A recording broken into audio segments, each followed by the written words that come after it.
Hey, my name's James Nicholson and welcome to this channel. Now in this video, we're going to talk about how to calculate the equity in your profit, because that's the real money that you're worth, right? Now you could have a property portfolio worth many millions of pounds, but it's the equity that is your true net worth, because if you had to sell everything, that's what you'd be left with in your pocket, or what your family may inherit from you prior to taxes.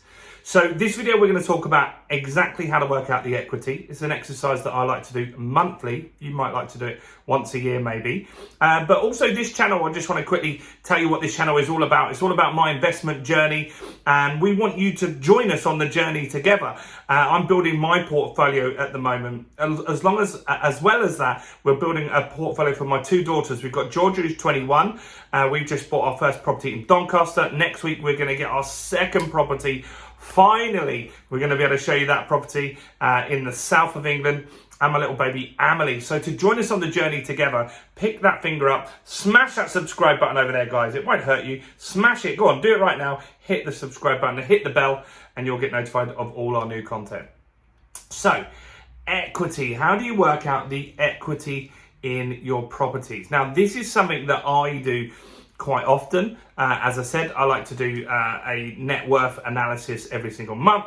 And so with that, I'll look at what do I have in stocks and shares, what do I have in my bank account, and what is the equity in my properties. And that gives me a rough idea of my net worth that month.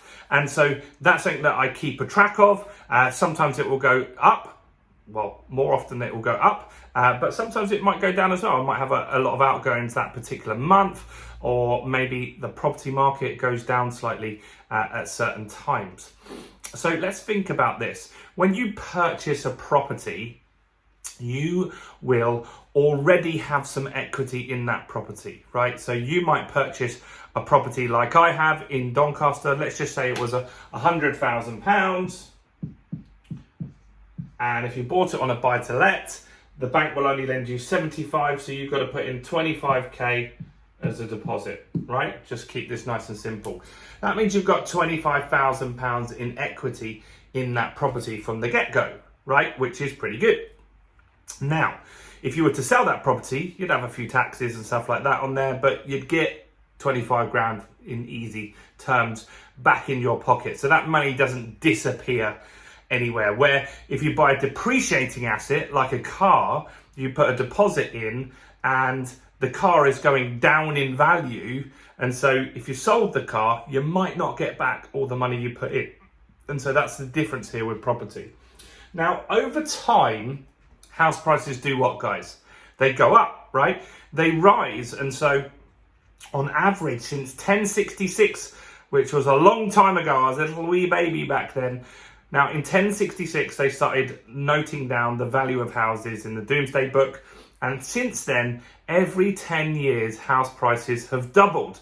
I've never even looked how much they cost back then, but they were probably very, very cheap, like a shilling or I don't even know what the coins were, or 1 pence for a house maybe back then.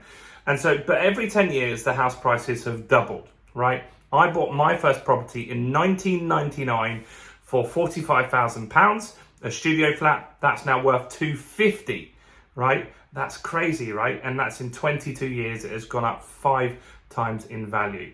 So what will happen here is on this property, you've got a 75 grand mortgage. Now, let's just say that that continues to happen. So in 10 years from now, you will have a house that's worth £200,000. If you have a buy-to-let mortgage, you normally just pay the interest, meaning the loan amount never goes down. You're just paying the interest.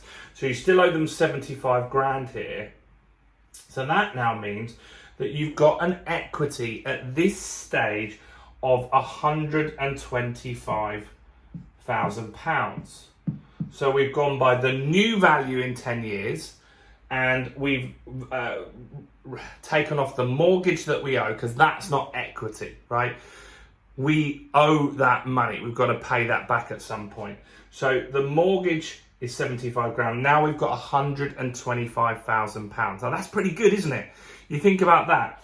Look at the money that we put in. So you've put in 25 grand, and in 10 years, your 25 grand is now worth £125,000. Crazy. No other asset class is this predictable. Stocks and shares, you can make good money. Bitcoin, yeah, people have made lots of money, but they've also lost lots of money as well. This has been predictable for hundreds and hundreds and hundreds of years. Now, let's just say in another 10 years, that property is going to double in value again. So now the property is going to be worth 400 grand, and your equity, you've got a 75 grand loan on that still, is going to be £325,000. £325,000. Now, if you were to take some of this equity out here, what do you do with equity, right? You can take out the equity. Once you've built up that equity, you can release that. So mortgage companies are happy to lend you 75% of the value of the house, right? So at this stage, when you get the house to be valued at £200,000, you can borrow 150 off that. You can pay back the 75 and you can have 75 grand left in your pocket that you can then use as a deposit for the next property. And that's what really smart investors do. They leverage their money. So we're leveraging our money here because we've got 25,000, and that 25,000 is going to work for us. And in 10 years' time, it's now worth 125. This isn't whether we are lucky or not. This is something that on a regular, consistent basis for hundreds of years has happened. Now, we're also, as an investor, going to make rent on a property. So on a 100 grand property, you'll probably make 6K in rent every single year as well. So if you didn't spend that and you saved all of those up, you're going to get another 60 grand in rent in that 10-year period as well. Now, of course, you're going to have costs. Maybe the boiler needs fixing. Maybe you need to paint and decorate. But at 60 grand, you're not going to have 60 grand worth of work that needs to be done there. You're going to have a mortgage on that. You've got to pay the mortgage out of that. But I'd estimate that you'd have at least 30 grand left over from that.